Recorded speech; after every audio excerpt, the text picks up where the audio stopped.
Кадерле Татарстанлылар, хөрмәтле ватандашлар. Сезне шән күңелдән Идел буе Булгар дәүләтендә ислам динен рәсми кабул итү көне белән котлыйм.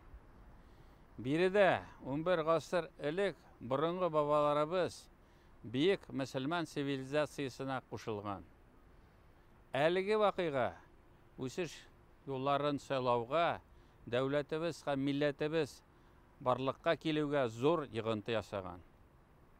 Бүген Татарстанда рухи һәм мәдәни хәзинәбезне үстерү буенча эш башкарыла.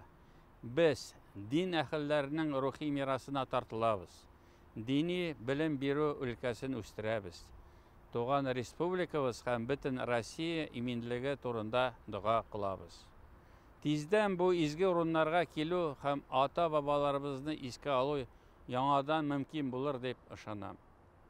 Бүген исә һәр кайсыбыз бу көнне дуга кылып, изге эшләр эшләп каршылый ала.